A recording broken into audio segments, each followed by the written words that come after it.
it's going to take a long time. It's going to take a long time. That is a thing that I could not have possibly imagined, that this is going to take as long as it's ended up taking. The cliche that it takes 10 years to have an overnight success. It's just true. So I think that is a lesson that we have learned the hard way. Hello, I'm Varsha Wallace from One Precious Life, which explores how individuals discover and pursue their calling, both within their careers and beyond. Through insightful conversations with extraordinary people, we delve into the challenges and joys of following one's passion and making the most of our One Precious lives. Today, we are meeting Dom Cotton, who has done something pretty amazing, co-founding a pioneering company, New Lane, which has invented a fold-up cycling helmet. Prior to that, Dom had a really interesting career as a sports journalist, working across all of the major television networks, including the BBC, as well as working with commercial enterprises and charities before having his light bulb moment, which we are going to hear all about. Hello, Dom. Hi, Vasha. I like being called extraordinary. I don't think I've ever been called extraordinary. I've been called lots of things, but extraordinary. I'll take extraordinary. You are welcome. Let's start with the big question. What does it mean to you to live a One Precious life? The things that are important to me is variety. So how can we experience different things? Connection with people. It sounds cheesy, but I recognise in myself that it's really important to connect with people and often new people. And I think the other thing I always think about is trying to make what I believe to be a positive contribution. It kind of is true of me. Those are the things that make me tick and make me feel like I'm living the kind of existence that I want to live. So yeah, people, variety, and making things a little bit better, I suppose. Yeah, I really like that. That's great. Yeah, that really resonates with me as well. And we met through a mutual friend, and I was really drawn to your story. So you invented a folding cycle helmet. How were you inspired to do that? Well, I was working on another little business with a couple of people, and one of the guys who was half my age at the time. So I was 50 at this point, and he was 25. And the story goes that it's a cycling product, and he was riding a Santander bike, one of the higher bikes in London, and was going across Whalley Bridge and became intimidated by the fact that he didn't have anything on his head, because he got the bike but didn't have anything on his head. I was doing what I had been doing for years, riding around London on a regular bike, and I had a helmet hanging off the back of my rucksack, and he went, that was annoying and scary for me. That must be annoying for you to have to do that. Let's create a product which will solve both of those problems. And I was clearly looking for something. It feels now, on reflection, I was thinking about that. And he said, should we try and make a folding bike helmet, or a helmet that would, we could put in your bag? And I went, yeah, all right. So, which sounds random, particularly when you consider that I have no experience in product development at all. I mean, I've been a journalist and worked in charities, as you said. So my knowledge of how you make a thing was non-existent. Never mind making a new safety product, which, as I will probably go on to talk about, is a very significant challenge. But I said yes, and that was 7 years ago. So why I thought I was qualified to do it, I can't possibly say, because the truth is, at the time I wasn't in no way qualified to do it. But it's sort of, my friends tell me it summarises, not that I'm always optimistic, but that kind of naivety or an optimism sort of runs through things, to give something a chance. So that's where the idea came from. And I recognise that more and more people are using bikes and scooters and those kinds of things to get around towns. That is indisputable. So it's a good idea that may be of its time. So that was where it came from. That's why we started doing it. I think I messaged you after we met. I had a coffee with another friend of mine, and I told her, I said, I'm interviewing this really interesting guy, and he's invented this fold-up helmet. And she went, oh, that sounds good. I need one of those. And she literally messaged me after she went online, and she got one for her husband. And then Brilliant. She messaged me and she said... It's all about sales, Vasha. It's all about sales. I know. But it was just quite funny, because she immediately got the fact, because she was like, oh, my husband struggles to fit one into his bag, and because they're so awkwardly shaped, and if this is a fold-up one, and so it was just quite, because I'd never even heard of this. And tell me about the process, because you must have had to go through quite something. I imagine even just apart from the design and the technology, but also the safety to make Because Yeah, it's a safety there's no thing, other way of isn't it? describing it. It's a nightmare. It's been a nightmare. Yeah. And it was, very close to not happening. Designing it and the design. Naturally, I have one here, but I'm not going to demonstrate it because it's like. So for those people who are watching this rather than listening, how would you describe it, Dom? Well, I would describe it as looking like a bike helmet now. Yeah. In its riding state. The truth Yeah. is, it's got a mechanism or a pivot at the front which allows you to, and it comes in two parts rather than one. So you can unclamp the back, raise the crown, invert it 180 degrees, and drop it back into the rim, turning a 3/4 sphere into a frisbee. Essentially, is the way I describe it.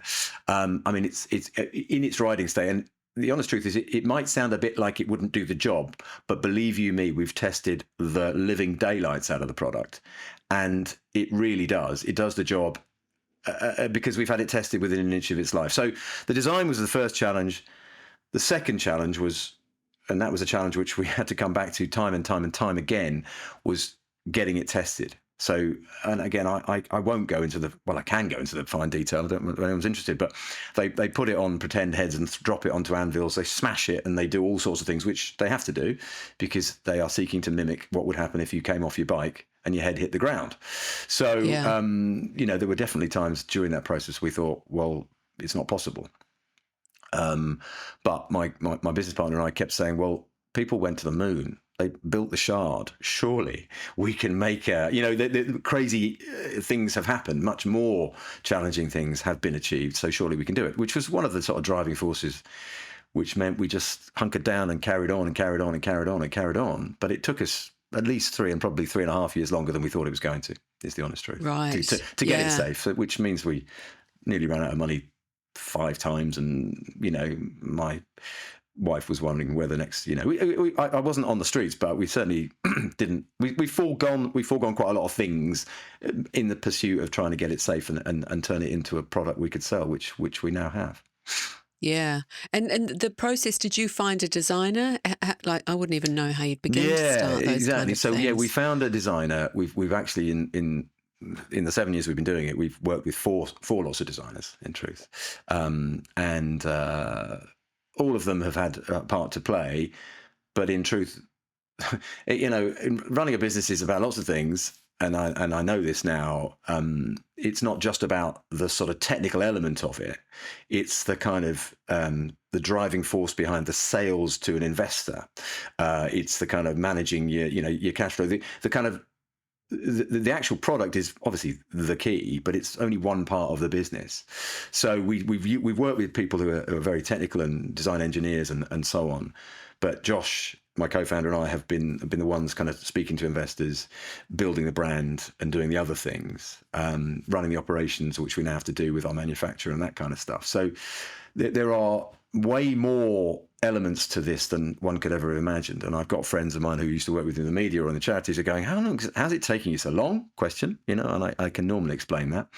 And what is it you do day to day? And again, I can explain that now. And I think for anyone who's thinking about running a business, and I think running one's own business is, I wish I'd done it earlier, if I'm honest, but I think it's fantastic. But it's never just the technical bit of the business that you might think. It's really, really interesting. You need, in my view, to be, and I'm reading a book about it at the moment, so I won't say this is my idea, but people who set up companies have 3 kind of personalities, traits within them. You can be an entrepreneur, which makes it sound like you're a crazy inventor, but actually that's the spark bit of one's personality. You can be the manager. You've got to organize things, and that's an important part of running a business. And you can be the technician doing the work. So I think, we've used lots of fantastic people, and designers have been among those. But the honest truth is that Josh and I have been at the business, the only sort of people running through the whole thing. And we are the ones, despite not being designers, who've made it happen. If that makes sense. Yeah. You've had to be the driving force. Yeah, and absolutely. So was it a sort of parallel thing that you were reaching out to designers, finding that how you would actually make something that would fold up, and then also getting investment as well? Yeah, absolutely. You have to do them both at the same time. And I guess that the biggest skill, and this is probably true of everyone doing anything, is that sales, and it's a kind of I'm not about a dirty word, but it's a kind of it can be used as a pejorative phrase, kind of sales, Yeah. But the whole of this process has been about selling it to anybody, to the first designer we spoke to, going, we think there's a market for a product like this. Can you help us create it? To going to see a venture capitalist firm and going, we've got a product that folds. Can you give us several £100,000 to investors? To speaking to a manufacturer. This is a good. Everything is about selling. Everything, and the best sale comes from authenticity and passion. In my view, you've got to have a kind of pitch. There's got to be some organization to one's thought, but behind that's got to be authenticity. This is a good idea, and the founder, I'm passionate about this, and we'll make it happen. So so we've talked to so many people over the years we've been doing it, and it is definitely at points remarkable to me that we're still doing it, and still doing it with a smile on our faces, because we've come very close to jacking it all in, I have to say. Yeah. How many helmets have you sold so far? So we're in between, well, 3,500 is the number at the minute, which is a meaningful number for us. Generated somewhere near £250,000 worth of revenue. However, when you consider that globally, something approaching 50 million helmets are sold each year to cyclists, I should say. So, and in the UK, 1.5 million, and so on. So there's a big and growing market for us to aim at. And we have worked with some household names. We're working with Selfridges. We have a concession in Selfridges which is selling the product. We've just gone online with Halfords, which is again very meaningful for us. They're the biggest retailer in the UK. Sell 400,000 bike helmets a year. We're working with Brompton, the fold-up bike guys. So there are lots of. We've managed to, in the time we've been doing it, while we've been waiting for things to happen, we've been talking to people. One other thing that I think is important for someone, particularly when you're talking about a consumer-facing innovation like ours, is you have to be good at networking. It's another one of those phrases which sort of sends a cold shiver down lots of people's spines. Networking, I don't, but it is definitely different when you really believe in something. You're not networking for kudos beyond helping me get the thing that I am so passionate about into the market. So we've had to become good at networking, and building relationships that don't necessarily yield any fruit in the first month or 6 months, but take years to come to fruition. And now we're in the market. Some of the conversations I had 5 years ago, I can revisit, and people will go, "Oh, you're there, you made it, well done. Yes, let's talk about it," and so on. So there are many facets to the journey we've been on. It's interesting with networking, isn't it? Because some people think they're terrible at it because they're not good at small talk, and I think probably a lot of us aren't. I think you're so right. Yeah. It's not small talk. I'm not talking about small talk. I agree with you completely. I think that is, networking. Yeah, absolutely. I've got to go and, drink warm, Chardonnay in some horrible faceless building and talk to people I don't like. Well, that's not what we're talking about. I'm talking about, a kind of creating a win-win scenario for your own business, but also for the businesses you're talking to. And it does take time for. We met yesterday with a company called Lime, who I'm sure most people listening to this will know. They have the hire bikes all over London. Yeah. And we went to an event. They run something called a commuter club, and obviously that's a potentially significant and sweet spot for us. So we went to one of their events very early yesterday morning in London Fields, and we got chatting to them, and as it happens, and unbeknown to us, one of the founders of Lime, and they're in a US business, happened to be there. We weren't told he was going to be there. Pretty random, and some guy from California was going to be standing in a damp field somewhere in sort of East London, but he was. And because we went, we spoke to him, et cetera, et cetera. And again, what happens with that? He liked the product. He said we should do something, et cetera, et cetera. So you have to put yourself out there, and you have to kind of take a chance. Otherwise, you're missing opportunities which can change the game. Yeah, exactly. Is there a business model around not just helmets, but around, I suppose, accessories around bikes. Yeah. Like, well, you've got to make a 50% profit, and the retailers to X, or is there a kind of clear model, or is it that generally people work towards? Well, I mean, I think that there are millions of ways of doing this, and people talk about having complementary products so that when you find a customer for the helmet, you don't just sell them the helmet, or you ask them to come back and buy your light, and so on and so forth. I think, from my point of view, there are lots of ways in which we could extend the business. First of all, we've got to sell a lot more helmets, I think. And we will be developing the core product and adding features to it. There's a quite well-known system called MIPS, M-I-P-S. I don't want to go into the details, but there's an ingredient brand for helmets. We will become the only folding helmet to integrate their very globally renowned system. So there are different ways in which you can go, colours and sizes and all the rest of it. We can do backpacks. But the other thing about the product we've created, the patent that we have on it, is not just for cycling helmets; it's for all helmets. So we could, and have been approached by other businesses to go, do you want to produce or consider working a skiing version of this? Because as people who go skiing will know, they're a pain in the ass to carry around when you've got a bike helmet, a skiing helmet on your back. Could you do something for the construction sector? People who work in that, because the big yellow helmets that people have to carry around. So there are lots of ways in which we could go, and I think, I don't want to make it sound like I don't have a plan, but I also know that plans change. We have thought about all these. We could license our technology to another business who's already in the construction helmet business, for example, and they could take it away, and we could make some money as a consequence of that. So there are lots of things you could do. Complementary products is definitely something we're thinking of.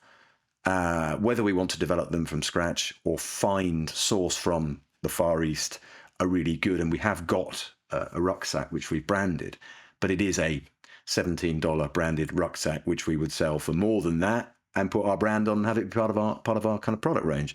That's just very different from creating something from scratch. So there are lots of routes down which we go. The licensing thing sounds like an exciting possibility, but we have to look into it. I guess the truth is we don't know how that works, but I'm not scared about that anymore, because we didn't know how this thing worked when we did it. So and your the helmets are made in the UK, aren't they? We make them in Birmingham at the minute. Yeah, we make them in Birmingham. Bits and pieces come from elsewhere, but the kind of the main bit of injection molding and assembly all happens currently in a place called Sturchley in Birmingham, and which is great, which is amazing. And we'd like to keep it here. There's no denying that it is more expensive to make things in the UK than it might be in the Far East, but we'll reserve judgment on that, because we'd like to keep it here if we can. So if your life were a book, what would the title of this current chapter be?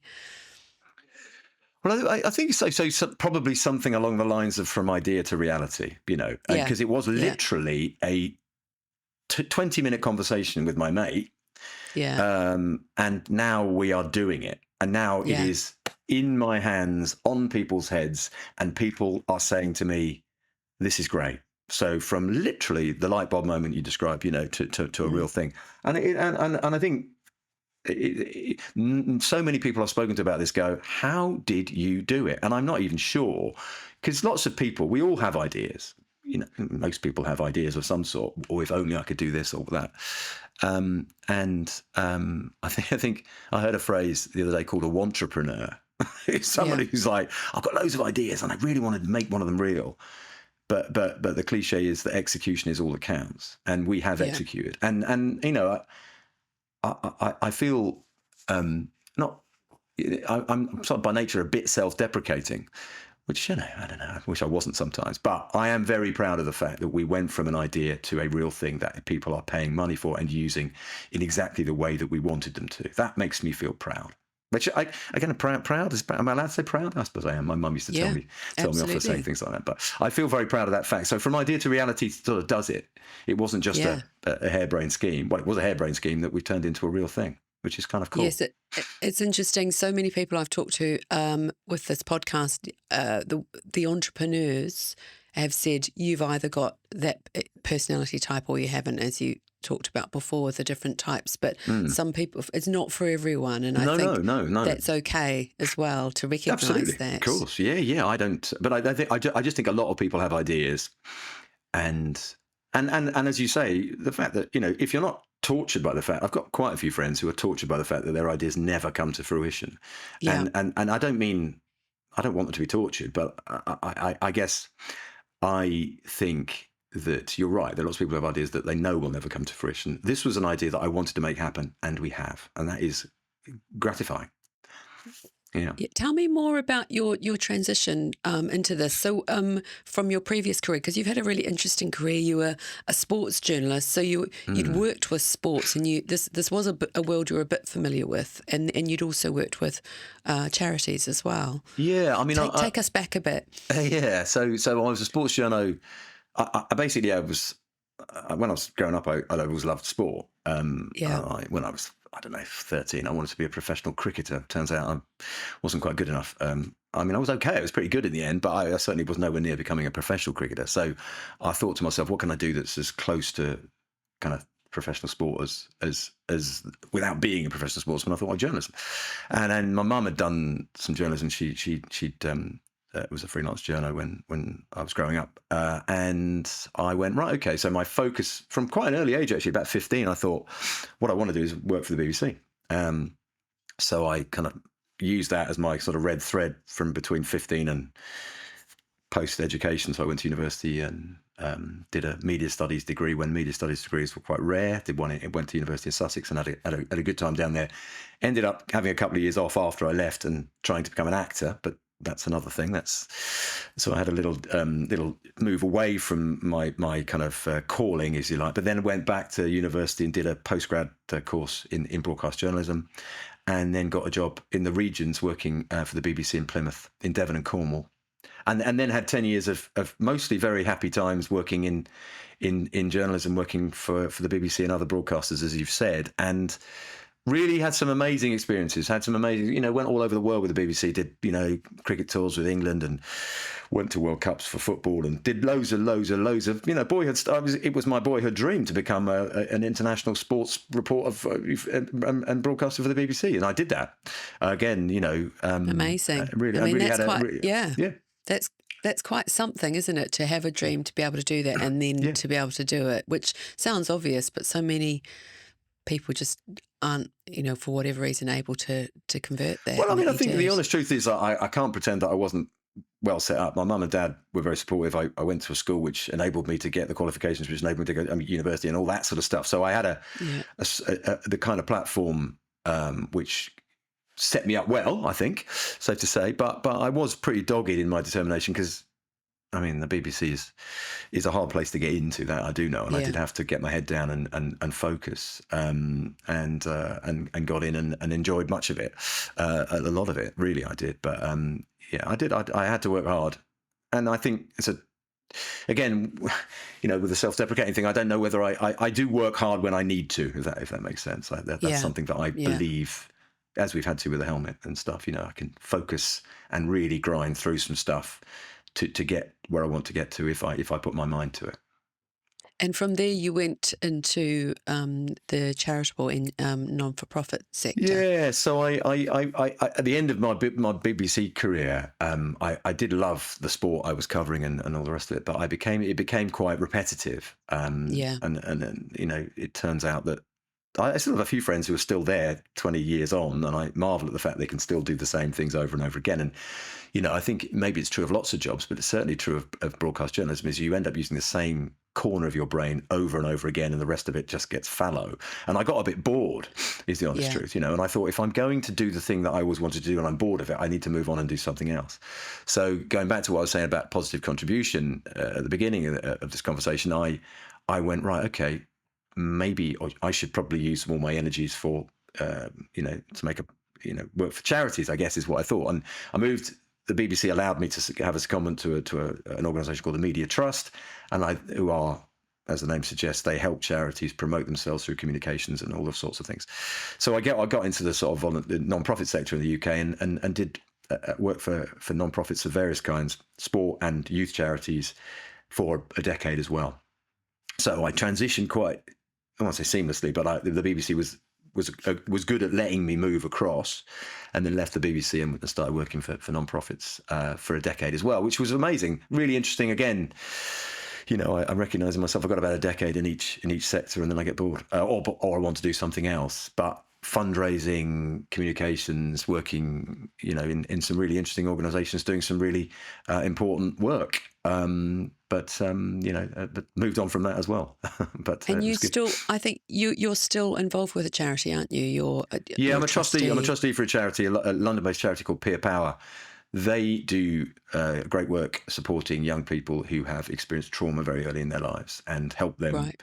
kind of get into work and also seek to change the way in which they're cared for through the sort of care system and that kind of thing. So I keep my hand in if it doesn't sound too trite, but I have an interest in trying to help use the skills I've got to kind of make a positive difference, I guess. Yeah, I think, and there's many people that I talk to that believe that it's something that for those of us that can, we should Yeah. give to our communities in some shape or Well, form. definitely, but I would also say, I think it is it's valuable to the organisation or to the cause you're supporting, but it also is valuable to me, and I know for a fact, and it's well proven that volunteering or whatever you want to call it gives the volunteer great value. There is no question that if you can find the time to do something voluntarily for a good cause, it makes you feel better as well. So altruism is never totally selfless, is it? So, and I think that is true. So yes, I help, but I also get benefit back to myself, which is also fair. So yeah, completely. Yeah, I mentor various people who are sort of starting out in their careers, and they appreciate it, but I always think, well, it's great for me because it's amazing. You get a different energy and so much insight, and it's a really special thing. Speaking of youthfulness, so you grew up in London originally, didn't you? And yeah. So London, not far from where I live at the moment. Although I had a spell and quite a sort of formative spell within my life. My dad got a job in Nigeria when I was 8, and my brother and I were. I was talking about this the other day, but we got sent off to boarding school. So I was 8 when I went, and having had a pretty normal and very happy first 8 years of my life. I sort of, without asking any questions, my brother and I were sent to a school in Worcester, which is near where my dad's parents lived, and the same school my dad actually went to. It was a perfectly good school, but it was something of a shock to the system at the age of 8. All of a sudden, out of pretty much nowhere, Pat and I, my brother Patrick and I were sent off to this school. So London is where I've grown up, and London is a Londoner is how I would describe myself. But there's this sort of 6-year window in the middle, which had much to recommend it, apart from the fact that I was separated from my mother and my dad at the age of 8, which I would not recommend. I mean, I didn't have a miserable time. I had quite a good time, and I certainly played lots of sport and made some good friends and stuff. But looking back on that, I think that was a reasonably, damaging. Such a kind of a melodramatic sounding word, but I think it was pretty damaging for me. It was certainly very damaging for my big brother, who didn't fit into the school, because these places are very conventional and require you to be academic and all the rest of it. And Pat, my brother, was less academic, and I was okay, and I got away with it because I like sport. But that is a part of my childhood which I talk about a lot. And I remember you saying you were reading the Earl of Spencer's, Diana's brother's book about his boarding school experiences and how traumatic they were, and it's an that incredible it sort of story. Obviously, my story wasn't like that, but there were resonances, and again, it's not. I don't anymore use it as a kind of it's not a hard luck story. I had a really, in many ways, very privileged, but there are lots of people who do experience very bad things in those kinds of environments, and what I would say is, anyone I know who does have kids and younger people, I would almost outlaw boarding schools, because it seems so perverse to me, particularly when kids are young, to have kids and then send them off to another place and let other people look after them, particularly when you don't know what they're going to do when they get there. So so London is definitely how I would, as I say, I'm a Londoner, but there's a kind of large formative experience which happened outside of London. Yeah, and it's interesting because you've said from a young age you loved sports, you're into sports, and you had the influence of your mother who was a journalist, so you could sort of see you saw a journey and a pathway to that. Do you think if your childhood self saw where you are today, what they'd say, what they'd think about where you are now? I think, yeah, I think they'd probably go, "Wow, you've done a lot of things." I Yeah, mean, again, and when you're growing up, I don't know at what age you start thinking about work. You've done a lot of things. Um, would they say? Yeah, they'd say, you look, you've lost your hair, you've done a lot of things, and you still look like you're having fun. It's probably what my childhood, so. But in reference to sort of my career, you haven't gone in a straight line, which I guess is the point of the podcast, this podcast. So, yeah, but I exactly. haven't suffered as a consequence of that, because I think certainly in the 1970s, when I was growing up, when you become cognizant of what work is all about, there was a view that you plug in and you get on with it, you put your head down. And probably when I joined the BBC, I might have gone, well, I'll probably stay here for the rest of my working life. But that isn't what I have chosen to do, and that is not my inclination. And I don't know whether when I was growing up, I was quite as aware of that as I now am. My need for new stimulation is very plain and very clear in me. Yeah.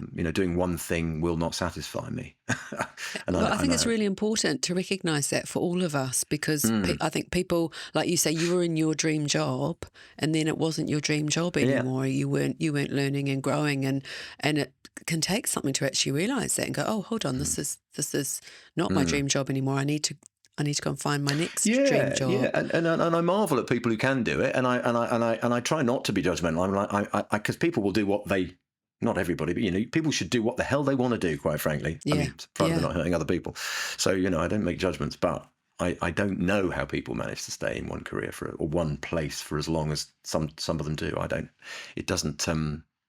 It doesn't really compute with me, that, if I'm honest now. So what does it? What does an average day for you look like in terms of both I suppose home and work, but Yeah. primarily what your work life looks like. Well, I work from home like lots of us do these days. We've had various Yeah, offices in our business at the moment, but I work from home at the moment, and I have a garden room in the back. So I think, if in relation to work, it is a cliche, but it's sort of true. Is that when you run your own thing, you don't really turn it off. So I can end up. I think some of the behaviours I'm getting into now, because you have your laptop around and it can always sort of give you you can always see it. So sometimes I think I end up working more than I should, or at least looking at my laptop, fiddling rather than working, maybe. But I think an average day is always involves some kind of physical activity, be yeah, it going to the gym if I'm feeling active, going for a walk on my own or with my wife, riding my bike for a meeting. So physical activity is important for me, kind of vital, I would say. I have 4 sons. 3 of them no longer live with me, and my youngest lives with me. So I always see a child at the moment, for good or ill, and I like that most of the time. yeah, So I think in terms of work, I mean, I think I am by nature a gregarious person, as much as I need to be around people, but I do work from home, which means sometimes I'm not around people. So I normally would go out and seek to be among them, if that doesn't sound ridiculous. I take my laptop to a yeah. coffee shop if not working from home, or if I haven't got a meeting with somebody. So it can depend, but it's very varied. I think, relatively anyway, compared to kind of the jobs I've had in bigger businesses before. There's much more variety to it, and the variety that there is essentially controlled by me. I don't often find myself doing things that I don't want to do. Yeah. That's Particularly that's now. important, isn't it? I think Mm. so. I think autonomy and control, or whatever, is really important, because being forced to do things that you no longer, or you don't want to do, is the definition of, okay, therein lies sort of sadness and depression, I think. Have you had a day where you're like, oh, that's a great day? Like, what would a great day be for you? Well, at the moment, kind of, seeing, if you're talking about work, we had a Yeah, day again, this product, this helmet that we've been talking about for so long, finally came into the market in September last year. And Yeah. after 6 years, I mean, I could hardly believe it was being sold and people were paying money for it. And then I was out and about in central London, had a meeting with someone, and was walking back to the station, and I saw someone wearing the product. And I was like, hang on. And I bowled up to him, got my camera out, and said, had a little chat with him, which we've subsequently used on social media with his say so. But that was the kind of day I was like, oh my, this is a real thing, and the kind of buzz that I had about that. So that was a very memorable day. But things when we get a new client or a new customer on board, and they go, we want to buy 100 of these products off you and sell them through our shop or our network. Those are the kinds of things. Or a new investor comes on board and go, tell me about your business, and you pitch well, and he goes, okay, well, I'd like to invest in the business because I think it's a really good one. So I guess they're kind of obvious affirmations of what we've done.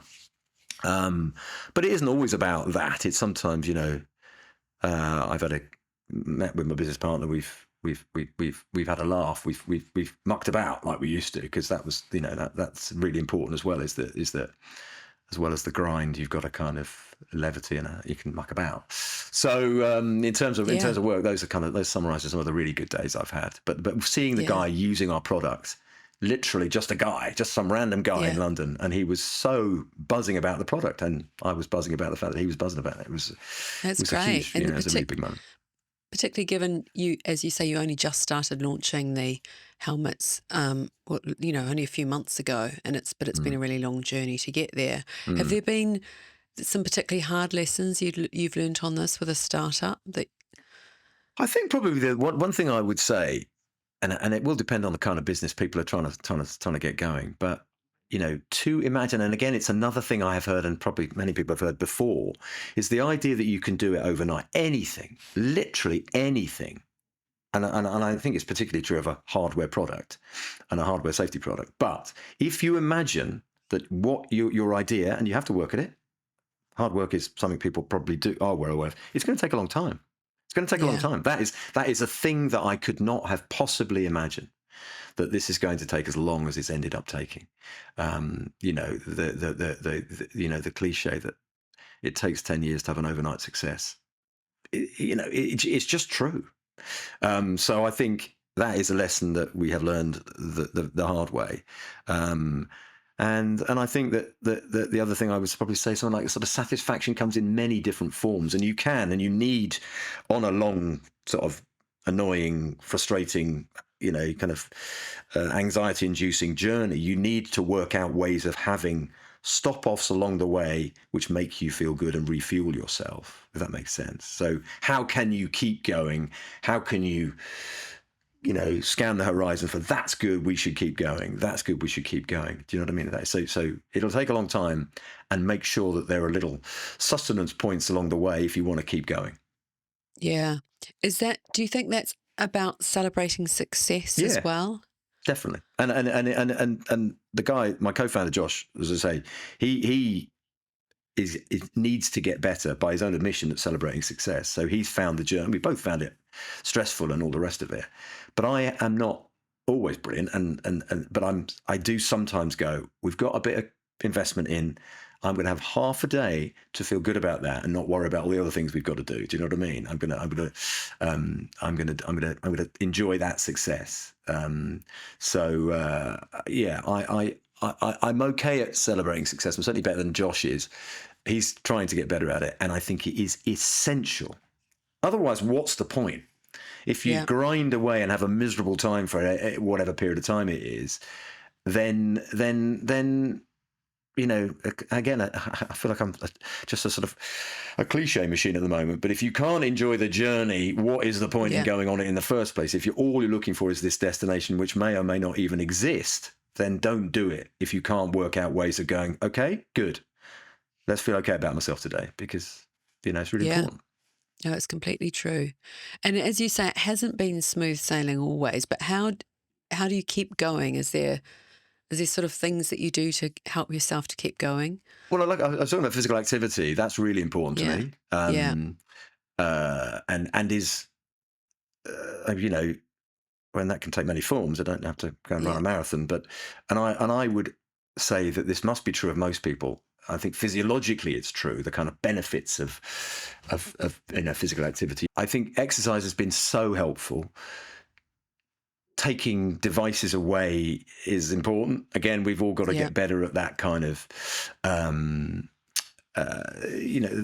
kind of digital hygiene, whatever you want to call it. That's really important. It's another thing that I think I do is and it's another indication of my need for different stimulations, is that I'm in a band. I sing.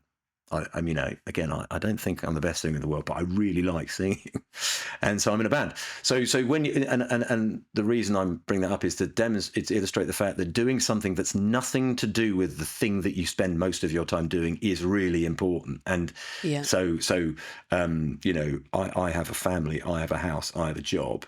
I've always needed to do things which are nothing to do with any of those things, and I think having, seeking out, being sort of intentional about seeking out things that will take you away from the stuff which can become quite draining.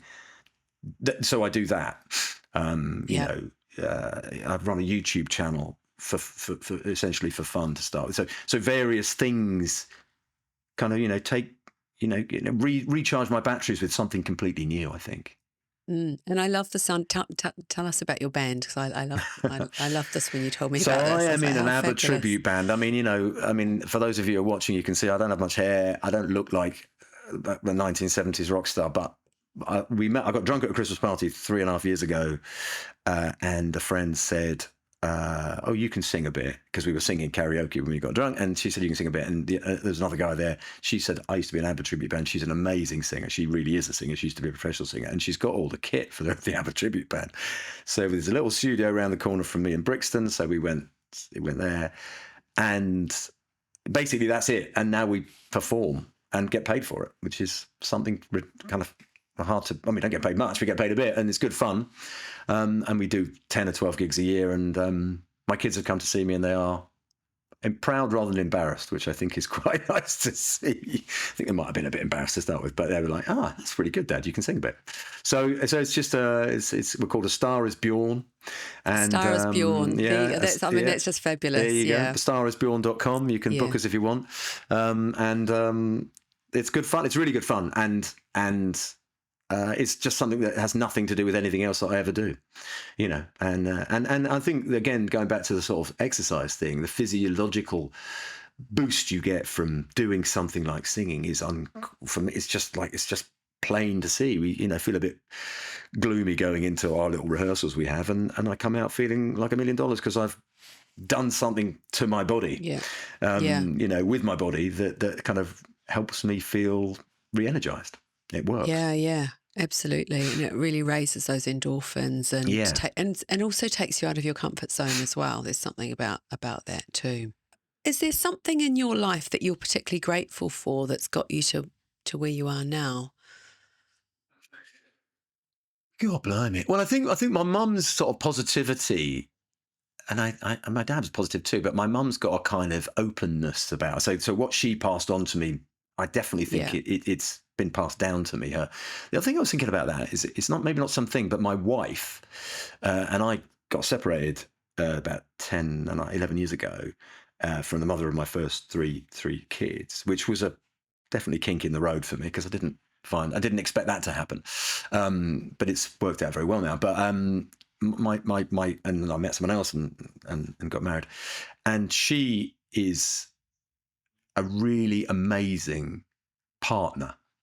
So I'm very thankful of her. She's no couple, at least I don't think any couples has 100% satisfaction all the time, and doesn't, but she's the kind of person that I'm very grateful for. In answer to that question, she's got my back.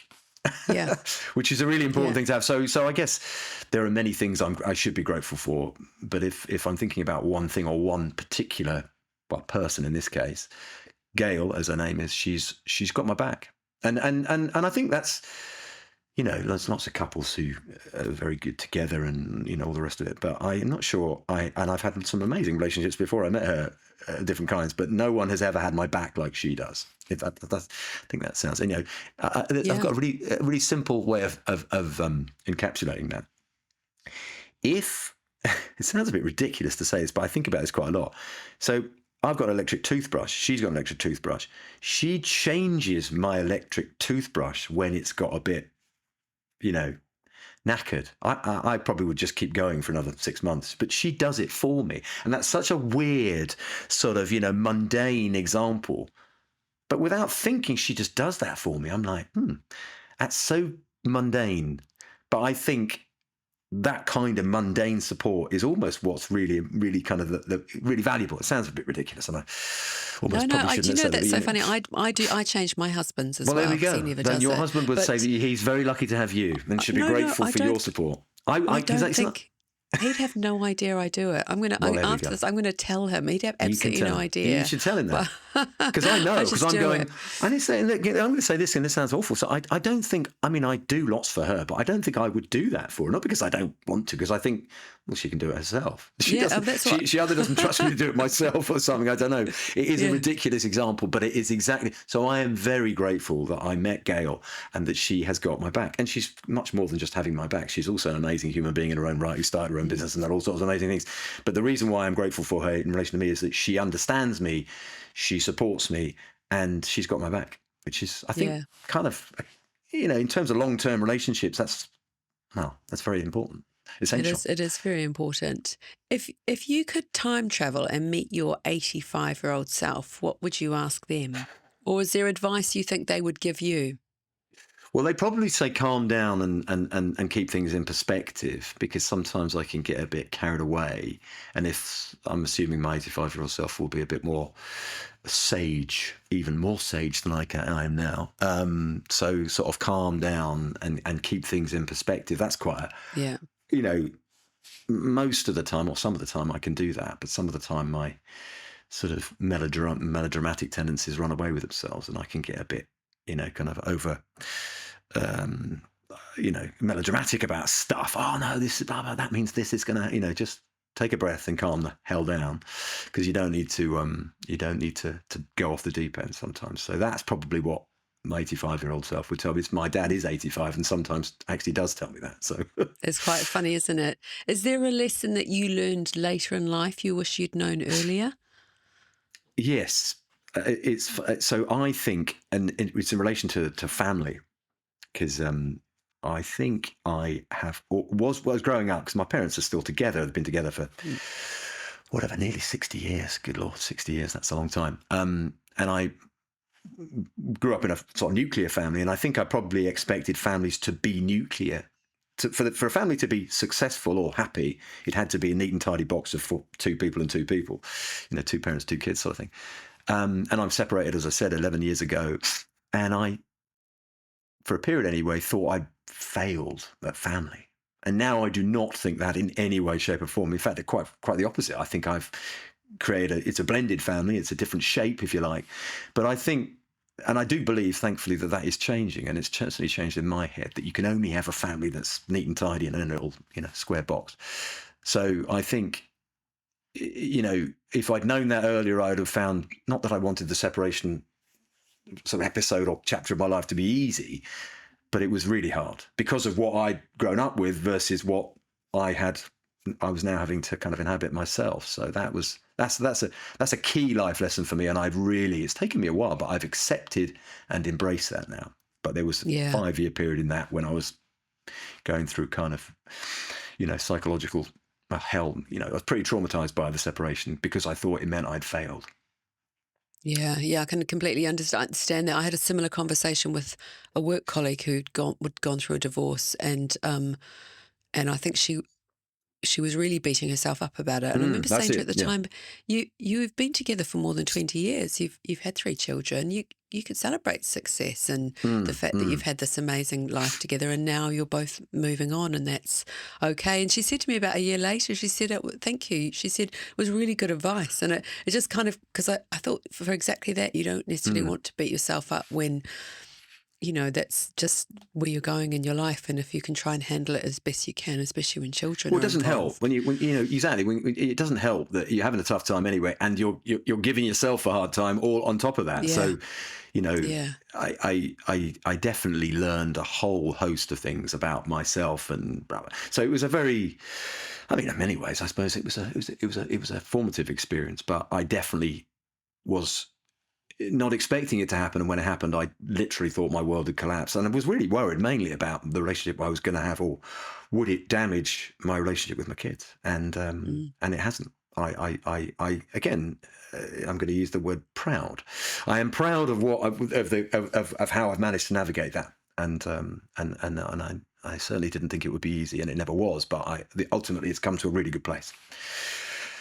Have you had a mentor or a sort of person who's like a big influence in your life, in either life or career? I don't know whether I've had one person. I think there have been lots of people who've had an Yeah. influence on me. And I think I mentioned my mum and my wife. My mum Yeah. certainly is a kind of um, has always encouraged myself and my brother to be open to new things. So I think, and actually, there's a boss. One of my bosses at one of the charities. She's a very amazing person. Um, Her name is Charlotte Hill. I'll give her a name check. She's great. She's and still working in the non-profit sector. She was a very as a kind of leader. Again, leader is such Yeah. a big word, isn't it? She was a very positive influence on the way in which I approach working and leading and kind of connecting with people around work. But I would probably go with my mother's kind of, you can probably do it if you want to, that kind of open-minded Yeah. optimism that I think is essential, certainly when you're trying to found a business. You Yeah. need to you Yeah. need to have that kind of optimism, and my mum sort of passed that on to me. Is there something at the moment that you're in your business that you're really excited about the sort of the next step on these things? Well, I don't know. It's funny. I mean, there are many things that I'm excited about. I mean, at the moment Yeah. we are focused on raising investment. Yeah. Again, sort of Dragon's Den style. Not that we're going on Yeah. Dragon's Den, but kind of knocking on doors of people Yeah. who may have venture money to invest in businesses. So that is a big challenge for us. We're making good progress, but that is the next chunk of work that needs to happen for this business to grow. Yeah. Again, knowing what I know about businesses now, you might think, well, you've made it, sell it, you've made your business, but scaling it and making it a thing that is much more widely recognized and known and used is a big thing. And cash flow, I'm not going to get into the details of all that, but cash flow is important, and you can't scale Yeah. without money, because you have to pay for marketing, and marketing in 2025 is a very expensive business. So we need money to buy loads of product and do loads of marketing. So that's where we are at the moment with the business. So I'm excited about it. I'm optimistic about it, and we are going out and banging the drum and selling hard again. So that's a key bit of where we are right now. And has your definition of a meaningful life evolved over time from, the last 10, 20 years? I think it's going back to what I was saying about family. I think family is always going to be important to me. Yeah. I think, and again, the sort of my inclination to seek out variety means that becoming the very best of anything is not in one thing. I'd rather be quite good at 27 things than really good at one, if that makes sense. So that is Yeah. how, and it may be that has changed. Yeah. Because to say that I've tried 27 things or 127 things feels to me more indicative of having had a good life and a precious life, when you are literally not necessarily like a jack in a box, just trying absolutely everything, but giving yourself the chance to experience different things seems to me to be essential if you've only got one precious life. Yeah. And being open to those things as well, as Absolutely, you say. absolutely. Yeah. Openness is a really is so essential to how I believe you should approach you know what you do and how you live. Yeah. So just imagine it's your 100th birthday. You've made it to 100. You're Yeah. having a party and all your friends and family are there and someone is giving a speech about your life. What are the things you'd hope they'd say? Well, I mean, I heard a quote by Pele about enthusiasm the other day, and I think enthusiasm is so important. So they would go, he's always been enthusiastic. He's almost always optimistic, and I mean, again, the cliche around he was a really good dad. Oh, I could cry. Ridiculous. No, it's a lovely thought, isn't it? Yeah. Yeah, good dad, good husband, good friend. And in relation to work, I think I said it earlier on, when it matters, he works hard.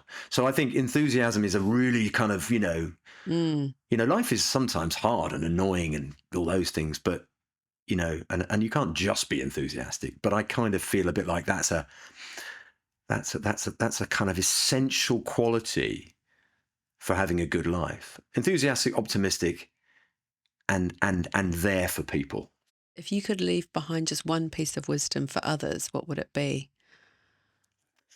Well, we've talked about it, and you use the word as much as me, I think, in this conversation, but I would say open things up, don't close them down. And that can take many forms, like you can go in lots of different directions, but open things up, don't close them down. And people can take what they want from that. But that is certainly how I like to imagine. So meeting new people, doing new things, trying new stuff, going to give yourself a chance to experience new things. And again, it sounds like a cliche, but opening, not closing. If that makes sense. Yeah, perfect. Well, thank you very much, Dom. You've been absolutely fantastic. It's been a great conversation. I've really enjoyed myself. Yeah. I nearly cried. And I didn't expect that to happen. Well, that's wonderful. Took you to your 100th birthday and beyond. Yes. Thank you very much. So this is One Precious Life. Do follow us and thank you.